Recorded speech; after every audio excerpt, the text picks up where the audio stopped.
I've heard lots of horror stories of guys using aftermarket thermostats, and they fail, and they fail closed, and people are having to buy new engines.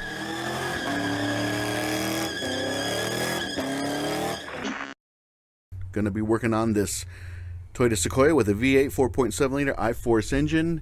It's got the 2UZ-FE engine in it. Going to be showing you where the thermostat is located. So if you're standing at the front of the vehicle, which is right here obviously, come on down a little bit and you look right below the snorkel for the air filter.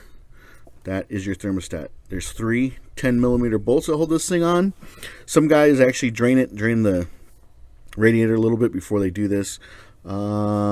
I'm probably not going to do that. I'm just going to pop this. I'm going to pop the three bolts out, pull it open, and then slap in the thermostat as quickly as I can. So whenever I do a thermostat, be that a Honda, be that a Toyota, an Acura, a Lexus, I always stay with the OE thermostat. All right, there's a lot of options there, guys, for AutoZone thermostats or O'Reilly's thermostats.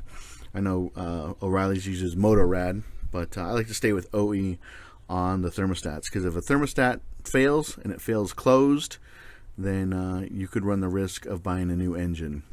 I've heard lots of horror stories of guys using aftermarket thermostats, and they fail, and they fail closed, and people are having to buy new engines. So that's why I stay with OE thermostat. It's a little bit more money, but not as much money as a new engine. So here's a thermostat for this V8 Toyota Sequoia from 2001 to 2007. For those of you who cannot read, it's 90916-03100. I'll put a link down in the description below where you guys can pick one up on Amazon. But yeah, so let's get started. I will show you how to do this. Like I said, three 10mm bolts, one there, and then right down here there's one as well. So let me set you guys up so you can see what I'm doing, so you can see all the action. And I'll come back and show you guys. Let me show you this actually. Let me show you the thermostat. So you have to buy two pieces. The thermostat does not come with the gasket, so you have to tell, if you go to a Toyota dealership, make sure you tell them you need the gasket as well. It's actually more of an O-ring. Okay, there it is. Beautiful. And what happens right here where that copper part is, there's a wax. There's wax in there. And that wax is what melts and then solidifies, and that's what opens up this part right here. So after time, the wax just degrades and won't open the thermostat anymore.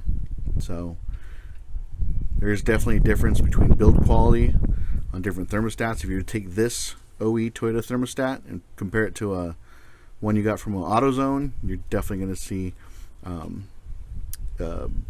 difference in quality. The one that you get from Toyota is going to be more robust, be stronger, be heavier, just all around better. So that's another reason to buy one from Toyota, or an OE one I should say. Okay, this pin right here, you're going to have that at the 12 o'clock position. Helps air escape the system when you're trying to burp it. So I'm not going to burp the system. I'll actually just replace the coolant that is leaked out when I switch in the when I swap out the thermostat. On the old one, if it's really old, if it hasn't been done in a long time, you might have to get a screwdriver to break the thermostat out from where it's sitting in for so long. And then also, if the thermostat housing has been together for a long time, you might need to tap this with like a hammer or a screwdriver or something to get it broken free and clear. But enough rambling, let's get to action. Alright, what you're looking at is the thermostat housing right there. I'm going to leave the radiator hose on, just pick it up as one assembly.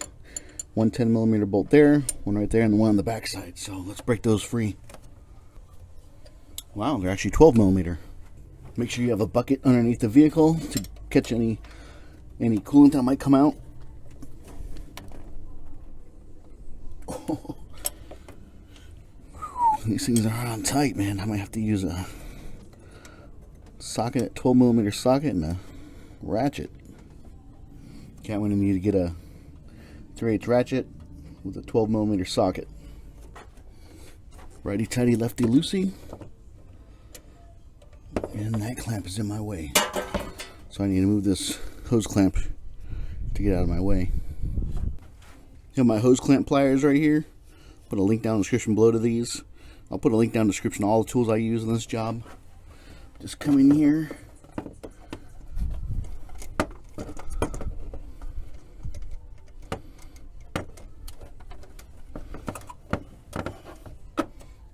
Hopefully I'm not going to block you guys right here. Maybe I am. Okay, so I just rotated out of the way.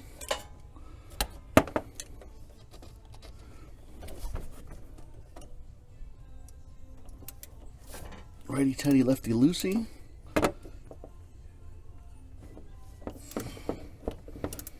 Got that one loose.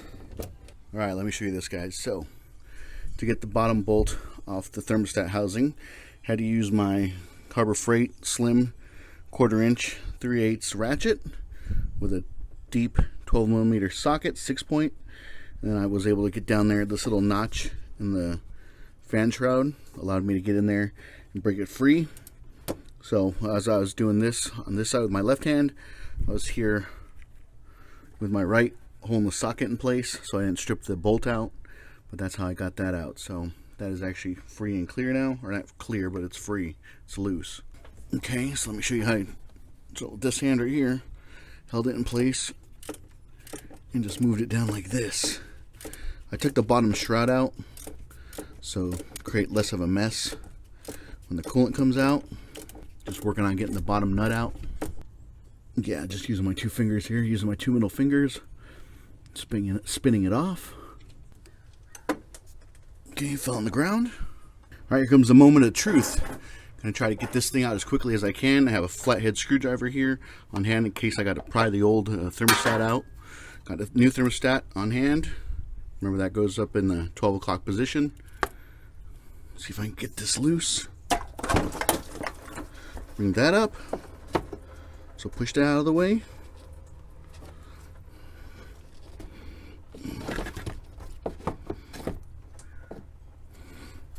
Okay, well, as soon as I pop this off, I'm going to have a whole bunch of coolant come out.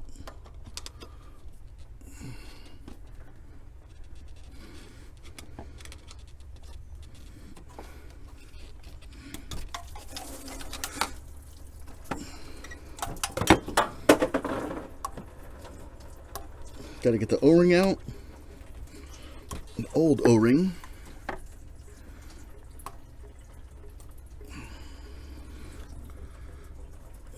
Come on.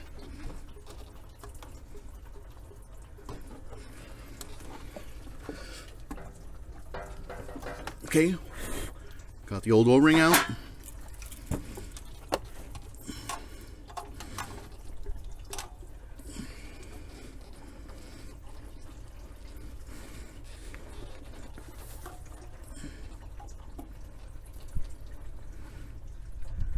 Okay, bringing in the new thermostat. Put that into place. Make sure it's at the 12 o'clock position. Okay. Make sure it's all set up correctly. Everything looks good. Everything looks good. Put the thermostat housing back into place. Come on. Okay, there we go. That was it. Now take your 3 12mm bolts, put them back into place. Once you have that in place, once you have them all snugged up, there probably is a torque spec for them, but I'm just going to snug them up. Once they're snug, I'll come back in here with a hose, garden hose, and spray down the front of the engine, get all the old coolant off. And then I don't think I lost that much coolant, but I will. Drive it around for 50 miles, 75 miles, and then check my coolant reservoir, check my radiator, top it off if need be. So I had hoped to get that out quicker. I didn't think the O-ring was going to get stuck like that. Start these bolts by hand.